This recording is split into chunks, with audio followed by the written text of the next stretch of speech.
Let's compare Marvel Phase 4 with what's been released from DC at the same time. So this will be interesting, everyone. Let's compare the quality. So Black Widow 2021. For me, Black Widow is a terribly written and made film, and it wasn't the film Black Widow deserved. Black Widow should have had a film after Iron Man 1 or Iron Man 2. It should have been R-rated, it should have been bloody, and they really should have looked at the comics, the good Black Widow comics. They had a critically acclaimed Oscar-winning actress in Scarlett Johansson playing this character, and they wasted her because when the MCU first begun, Hollywood still wasn't very progressive. It didn't care about representation and inclusion. So, sod Black Widow and her movie back then. Instead, they used the Black Widow that we've been watching since Phase 1 to introduce a brand new Black Widow. That's what that film's all about. It's a bad, terribly made film. It really is. Everything about it reeks of laziness and cheapness. Exactly what the MCU Phase 4 stands for. Let's go to the next one. Shang-Chi and the Legend of the Ten Rings. Now, Shang-Chi is night and day compared to Black Widow. I actually think Shang-Chi is 2,000,000,000% a better movie than Black Widow. Even though the lead he's a huge propaganda merchant. He's obviously a progressive. He likes having arguments with people on social media who don't agree with his opinions. But he did a good job. He's a good actor. The people who made Shang-Chi and the Legends of the Ten Rings did a great job. I enjoyed that film a lot more than I did with Black Widow. It ain't War and Peace. It ain't Gone with the Wind. But Shang-Chi is an enjoyable blockbuster, and I thought it was really good. There were elements, of course, that were, as I say, very extremist, very kind of progressive, but still a really, really good film. So next we go to Eternals. Now, a lot of people say Eternals is a bad film. The people who say Eternals is a bad film is because they don't like the fact, again, that it's progressive. But despite that, Chloe Zhao directed a really great film. A film that's high concept and high art. I like this film, but this film isn't for a mainstream, audience. But I think it did okay because it's part of the MCU. I don't think it did $1 billion or anything like that. I can't remember how much it did, but I know there was a mixed response from critics and the audience. But I think this is a solid movie, a well-made, solid movie, if I'm being honest. Again, it's not the greatest thing ever. It's not the worst thing ever. But again, it's like the debate I was having with someone about the Incredible Hulk and Ang Lee's Hulk. He was saying to me, the Incredible Hulk is better than Ang Lee's Hulk. You're only saying that because the Incredible Hulk is more of a mainstream movie. But Ang Lee's Hulk is very art, high concept. That's why people see that as a bad movie. Ang Lee's Hulk isn't a bad movie. It just does some very, very interesting things. Like Zack Snyder was doing some very interesting things in terms of high art. Next, we go to the best movie in Marvel Phase 4 by a country fucking mile. Spider-Man No Way Home. Spider-Man No Way Home, which is pretty much run by Sony and not Disney, decided to introduce the multiverse and give us these free versions of Spider-Man. The MCU's Tom Holland's Spider-Man that everybody loves. I don't think he's the ultimate cinematic Spider-Man, but all the kids love him. He's doing well. We all agree on that anyway. So we had Tobey Maguire and Andy Garfield as the different Spider-Men in this film. I saw this in the cinema. I thought it was going to be a load of, a lot of toffee with cameos and gags. This was Tom Holland's best performance and best Spider-Man movie. This is his origin movie in a way. It ain't the first movie. This is his origin movie. We see what happens to him, and in the end, he loses all his friends and he's out there on his own. He's now the comic book Spider-Man, if you like. This isn't just a film that throws two other popular Spider-Men at us. It actually tells a fucking story, and it's amazing. I was shocked how good Spider-Man No Way Home was. So that's a great movie, and not because of the fact that we meet we have all these Spider-Man together, and Tobey Maguire, by the way, is my favourite Spider-Man. Spider-Man and Spider-Man 2 by Sam Raimi are my favourite Spider-Man movies. They're two of the best CBMs ever made. Now, here's Doctor Strange in the Multiverse of Madness. He'd already been in Spider-Man No Way Home. So we thought this movie was going to be as huge as that. We thought they were going to do something really huge with this movie. We didn't really get much multiverse in this movie. A lot of people have pulled this movie to pieces. I've seen Mauler's 5-hour takedown of this movie, but I'm not a nitpicker and I don't notice details. I think it's a really good film for the lead character. I like what they did in this film. It looks tremendous. The action's great. I actually thought, considering Phase 4 is so bad, this was another good effort, a solid effort. Not the best thing ever again, not the worst thing ever, but I liked it and it fit. Then we go to Thor: Love and Thunder. This is absolutely a terrible movie in every sense of the word. This is Batman and Robin. This is Superman 4: The Quest for Peace. Now, Superman 4: The Quest for Peace had an excuse for being bad, and that was cost cuts.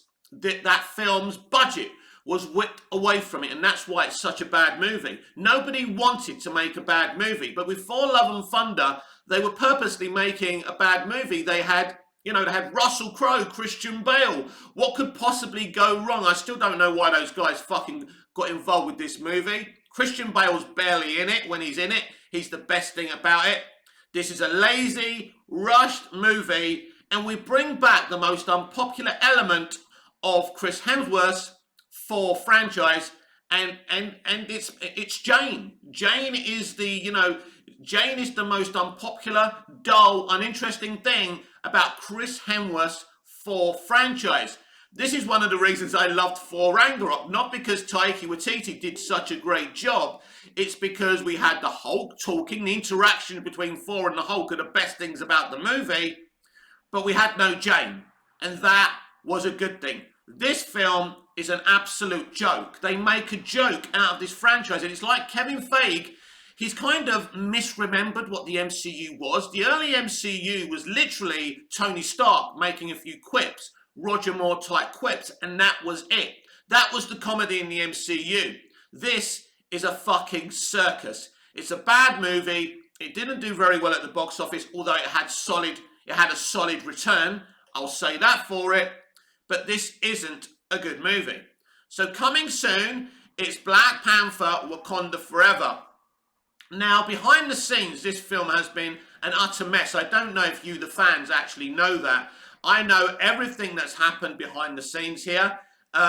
Nobody's got on with each other. It's been a struggle for the director to put this film together, especially with the interference with Kevin Feige.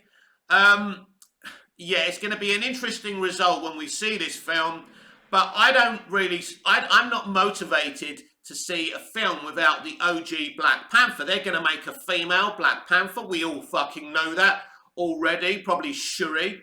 So I have very little interest. It may be a well-made movie. Maybe it will be. Maybe it won't be as cheap and lazy as some of the other stuff. But I'm not looking forward to this movie.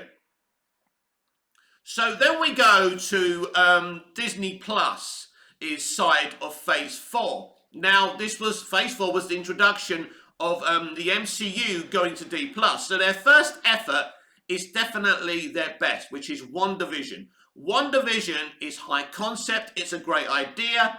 It really does work for me. And it takes Wanda, a character I saw as dull and boring, and every time I used to see her and Vision in a Marvel Cinematic Universe movie, it was just filler to me. Wasn't interested in them. They took these two characters and they made them relevant and emotional. Everything. They did everything with these characters that's not really done in modern day entertainment. I've just seen a pilot of Quantum Leap, a revival, and it's so dull and boring and everything that the original, basically it's everything that the original was, and this revival isn't. So WandaVision is the stark contrast of modern day entertainment. It does everything right, and it really, really works. In fact, after seeing Maria Rambeau, I thought we found a solving of the problem of the Brie Larson Captain Marvel problem.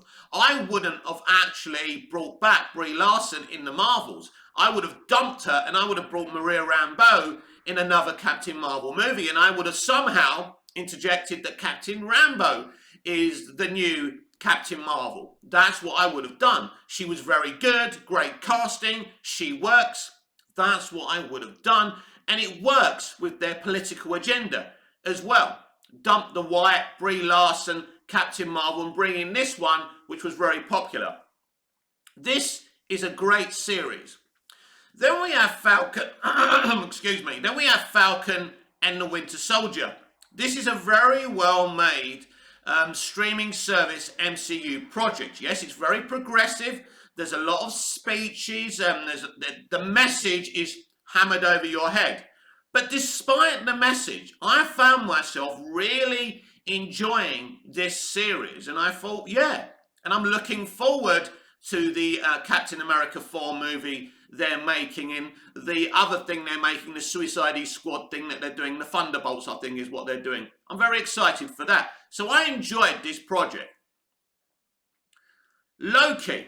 Again, season 1 of Loki was very solid, and in the most part, it worked for me. Of course, again, very progressive. The message was there, but again, even though they kind of, baited and switched, it was basically a female lead rather than Loki, and it was a nice, kindlier Loki. It's like what they're attempting to do with James Bond now, make James Bond kind. Not going to really work.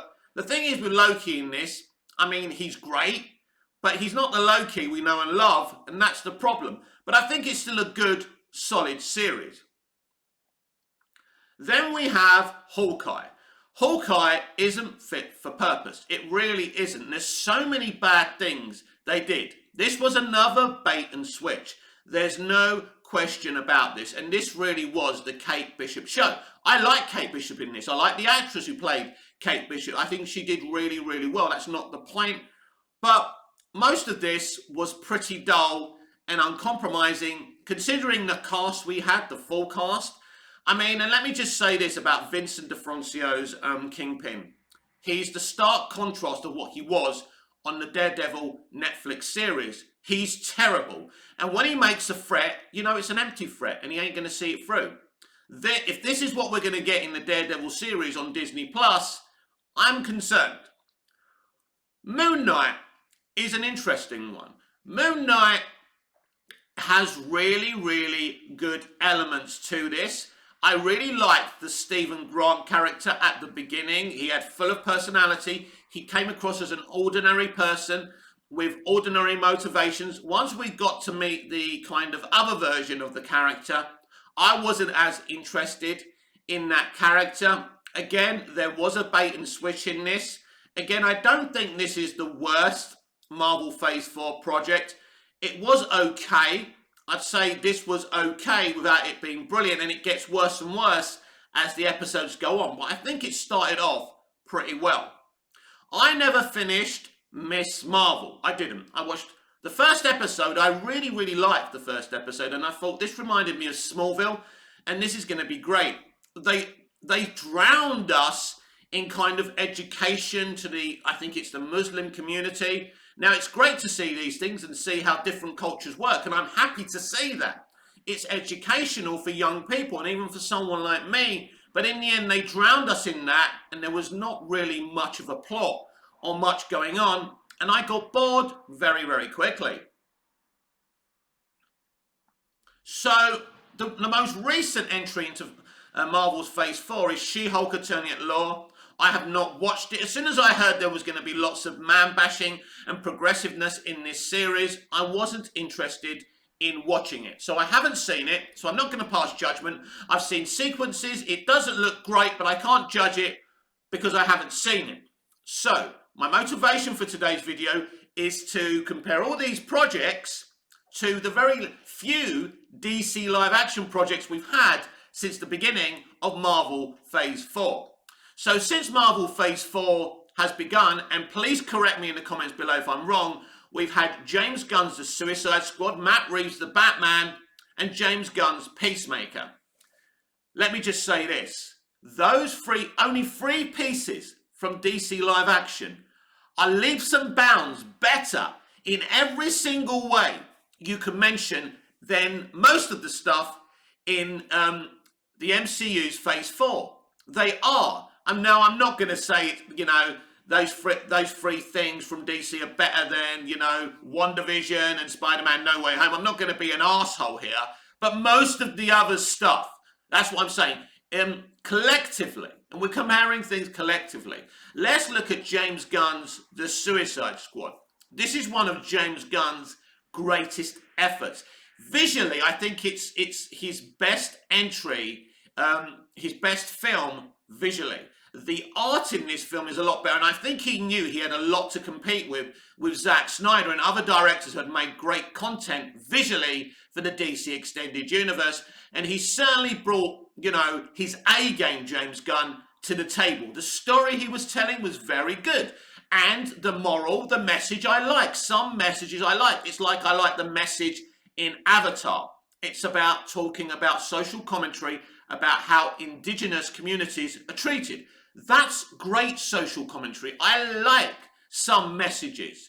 The messages, unfortunately, mostly in Hollywood today are about identity politics, something that I couldn't give a shit about. I care about starving children, the homeless, what's happening to the indigenous, and cruelty to animals. I think that's a great piece of social commentary.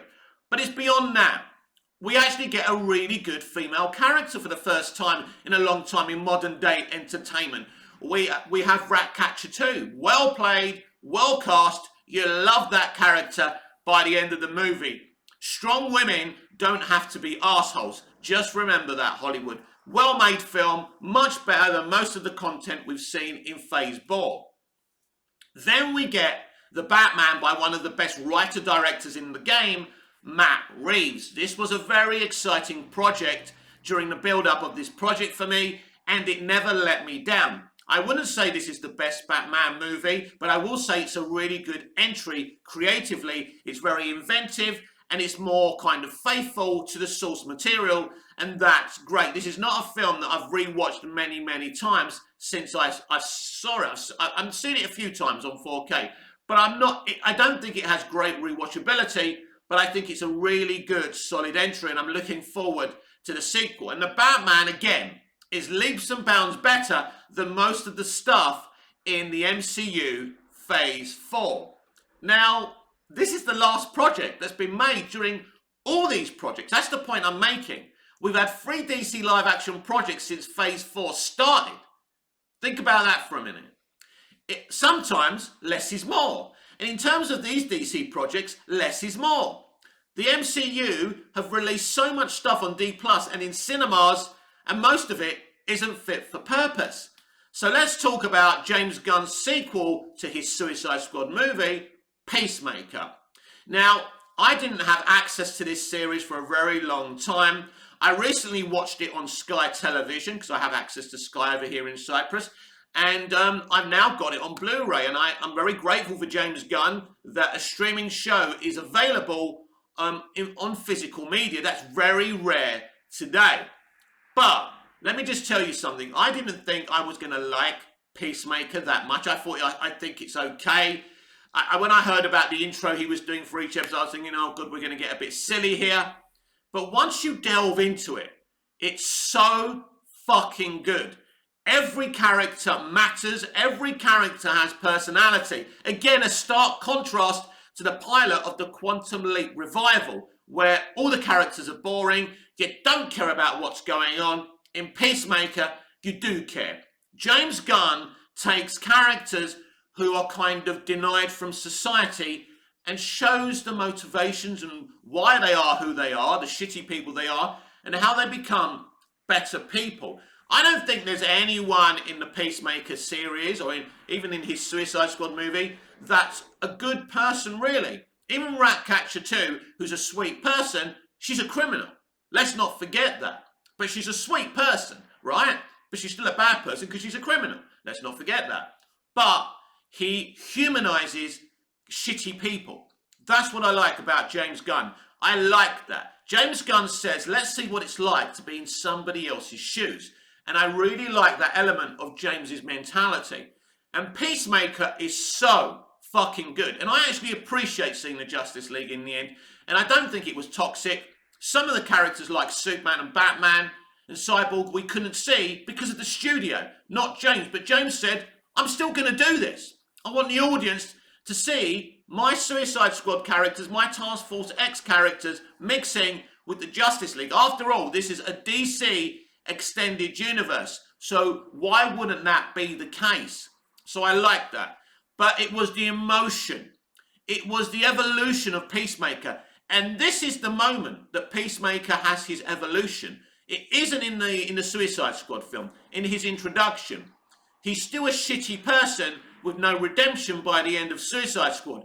That's a very brave and ballsy thing to do for a storyteller. But we see why he is who he is. His father is a racist and a bigot. He fucking tries to kill him. It's an amazing series. If you haven't seen the DCEU's Peacemaker from James Gunn, you really need to see it. It's so good. 3 DC Live projects, right? Should we count how many Marvel Phase 4 projects, if we add the D Plus stuff and the cinematic stuff together, compared to the 3 pieces of content from DC Live Action? I'm going to make a point, and I think you know what my point's going to be. So let's scroll, because obviously I had to Google this. So, yeah, so we got Black Widow, which is 1. Shang-Chi, which is 2. Eternals, which is 3. Spider-Man No Way Home, which is 4. Doctor Strange and the Multiverse of Madness, which is 5. Thor Love and Thunder, that is 6. Black Panther, that is... Well, that hasn't happened yet, right? So we can't count that. So we have WandaVision, which is 7. Falcon and the Winter Soldier, that is 8. Loki, that is 9. Hawkeye, that is 10. Moon Knight, that's 11. Miss Marvel, that is 12. And She-Hulk Attorney at Law at 13. Just clear my throat before we finish off this video so I can get my point across, because this is an important point. To me, it is anyway. So what did I just say? 13 pieces of content from the Marvel Cinematic Universe Phase 4. Meanwhile, because everything... See, there's a couple of reasons why DC have only released 3 pieces of content. There's the pandemic, which has been a huge problem, but Marvel were able to put a lot of rushed things together. But DC took a step back, and also because of everything that's happened with the merger, with Zaslav and Discovery, and different things. There's different reasons why we've only had 3 pieces of content at the same time as 13 pieces of content from the Marvel Cinematic Universe. Isn't it interesting, everyone? As I said earlier, less is more. Where DC have put 2 extraordinary movies from 2 different types of auteurs with different artistic integrities, and we've also had Peacemaker from the same person who gave us the Suicide Squad, we've got 3 outstanding pieces of art from James Gunn and Matt Reeves. Meanwhile, art isn't the way I'd describe most of the shit that's come from the Marvel Cinematic Universe Phase 4. You see, it isn't the representation and the inclusion or the progressiveness that's the problem with Phase 4, and that's been everywhere. That's been obvious to see. I can take that. That's fine. That's good if you're progressive in good ways. But it's the quality of the content that's been my issue. So bad. A lot of it is so bad, uninteresting, unentertaining. These aren't the credentials that the Marvel Cinematic Universe began with. Iron Man, brilliant film. The Incredible Hulk, brilliant film. Captain America, the First Avenger, in my opinion, brilliant film. The first 4, etc., etc., etc. I could go on. Marvel just isn't what it was. It's as simple as that. And why is that? Because what they decided to do was to have a cinematic universe and a streaming universe all rolled into one, but to use the same workforce to execute it. That's the problem. It's become a cheap, uninvested franchise and a platform now. Meanwhile, and I can say this since the inception of the DC Extended Universe, DC live action since 2013 has been very high art. whatever you say about the franchise or DC live action films since 2013, whatever you say about them, that they're this, that, or the other, you can't say that they haven't at least tried to put every morsel of their artistic talent and credentials into making high art. And that's the difference here. That even look at Joker, what a brilliant film that is. The Batman, Peacemaker, James Gunn's The Suicide Squad. Every effort has been made to give you something special. And that's the difference. And this is why I'm very confident about DC going forward. And it would be very, very sad for me if David Zaslav did try and copy and paste the Marvel Cinematic Universe, because that isn't the way to go. Cheap, gag-filled movies with no compelling drama, no character interest, it would just be sad for me if all we get going forward in this 10-year plan is some bottled and consumed piece of shit like the MCU. That's not what I want from my DC. But again, I'm not the only one that matters. You, the people watching this video, and thank you for watching, even if you don't like what you're watching. Thank you for subscribing. Thank you for the very few people who like my content. This may not be a successful channel in any meaning of the word, and you're wondering why I come in to make these videos even though very few of you are interested in them. Because I have an ego, I love the sound of my own voice, and I love seeing myself up on the screen. And even though there's just a few people coming into these videos, it makes me happy that you lot are still supporting this channel. This channel will always be here. This channel is not going anywhere. This has been Movies TV Mad. I'm Mick, your host with the most. Just ask your girlfriends and your wives. Please like, share, comment, subscribe, hit the notification bell so you never miss this beautiful perfection. And I'll see you in the next video. But until we see each other again, goodbye, au revoir, auf Wiedersehen.